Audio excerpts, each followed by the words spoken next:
This is Bullseye Joe, and thank you for watching. It's Monday, February 23rd, midday. The market's down a little bit. The latest headline is USI's large stake in Citigroup. Financials are still a total mess, will remain a total mess. They're just bankrupt companies. They made a lot of loans that they're not going to get paid back on. So anyway, this video is called Timing is Everything. Now, why is it that I think everyone agrees that timing is everything? Maybe the person you're married to, or the person you're dating, or the job you have, or where you live. It's all based on timing. Even when you were born. I mean, if I was born in a different time, I could be in Vietnam right now. I mean, everything is timing, and I don't know how someone could argue against that. Timing is everything. It's so true, you know. I mean, obviously it's not true in every single instance, but so anyway, so if we take the fact that timing is everything, and we agree with it, and I think almost everyone agrees with that statement, and then you get things like this. This is from my, this is from Fidelity, and I'm not sure if you can see it, but what that is they're trying to show you how if you invested your money on January 1, 1980, through October 31st, 2008, how much money you'd have. And then what they show is how much money you'd have if you missed the 5 best days in the market. And then they go and they show you, how much money you would have if you missed the 10 best days in the market. Now, obviously these numbers are going to be lower. I mean, if you're missing the best days in the market, you're not going to have as much money, right? And then it shows you how much money you'd have if you missed the best 30 days in the market. And what this is propaganda to get you to never sell out of the market. They're trying to scare you into saying, oh my God, just look what would have happened to me if I had missed the 5 best days in the market. But why aren't they showing you what would happen if you missed the 5 worst days in the market? How much more money would you have then? For example, in 1987, the market dropped 18% in one day. It dropped 18% in one day.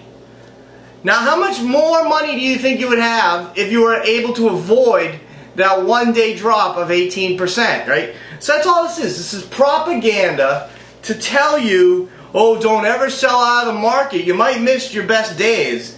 People sitting in the market right now, a lot of them won't sell because they're afraid to miss what's coming next. Well, what is coming next? 10% unemployment's coming next. GM and Citigroup being bankrupt are coming next. House prices continuing to fall is coming next. That's what's coming next. So I'm not sure why anyone would be thrilled to be investing in the market during times like that. So again, I'm not advocating that everyone become traders. What I'm advocating is think for yourself. If you watch my videos, I've said think for yourself, learn about how the markets work, learn how not to lose your money, because people who are new to this, they get in the market, they quickly lose their money because they don't really know what they're doing. And I said, once you do that, once you've learned to think for yourself, know how the markets work, get some experience so that you're not constantly losing money, you actually start to make money. Alright, I believe that strongly. That's why I'm making these videos. So what did I want to say? So I guess, oh yeah, one more thing. So there's so much propaganda to get you not to sell. For example, they say, the market always bottoms halfway through a recession. So we must be near a bottom right now because we must be at least halfway through this recession, right? Well, you're fine and dandy, right? But they've been saying that a long time. The Dow was at 14,000. It's soon going to be 6,000 XXX. And I really believe there'll be a day when it's 5,000 XXX. We are going lower, folks. There's no reason not to go lower. The only reason the market goes up is the government announces some new plan to save the day. But the plans don't work. Have any of these plans worked? Have you seen the stock price of AIG? Did the government save AIG? Of course not. Did the government save Fannie and Freddie? Of course not. These are all bankrupt companies. So it just bugs me. I've talked to so many people about, hey, you should consider getting out of the market. Now, consider. I'm not telling you what to do. I'm telling you to think for yourself. I'm telling you to consider it. No one will even consider it. I mean, obviously no one isn't true either, but you know what I mean. And most people won't get out of the market. They've been trained by propaganda like this. Oh my God, I can't get out of the market. What am I going to miss? You're not going to miss anything. You know, I went to bed before midnight on New Year's Eve. I didn't miss anything, okay? Nothing happened at midnight. Ball went up in the air or whatever. So just think for yourself. Realize how the financial professionals aren't trying to help you. This is not trying to help you. This is trying to scare you into never selling your shares. Well, has that helped you? Of course it hasn't.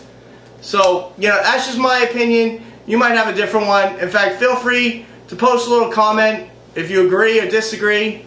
But yeah, so timing is everything. Be aware. And right now the time is to be in cash, to be gold. I mentioned in my video a couple of videos ago that gold was a good investment. It's been going higher ever since I mentioned it. It was going higher before I mentioned it. In fact, that's one thing you want to look for when you're investing. Things that are going higher. You know, people who are trying to buy Bank of America right now or GM, that's just not the way to do it. You know, don't catch a falling knife. If you've never heard that before, don't catch a falling knife. And now I'm getting off track because this was supposed to be timing is everything. And why is everyone so afraid to sell out of the market when times are bad? You know, the market doesn't go up when times are bad. It goes down, okay? Yeah, there'll be times when we're near a bottom, yes, the market starts to go up in anticipation. But I don't see us near a bottom. In fact, if you look back in my last video, I talked about price and multiple and earnings. Well, they're talking now of earnings of $50. That's what they're talking about. So if you put a 10 multiple on that, you're at an S&P 500 of 500, 50 times 10. So what I'm saying, we could easily see S&P 500, Dow 5,000. These are real numbers, folks. So if you don't want to lose another 25, 30% of your money, you know, wake up and think about other ways to invest. That's my advice, and I hope you think it's good. Or at least I hope it spurs you to start thinking more for yourself rather than letting articles like this and many other articles similar to this convince you to do nothing when maybe doing nothing is not the right answer. So thank you for watching, and I'll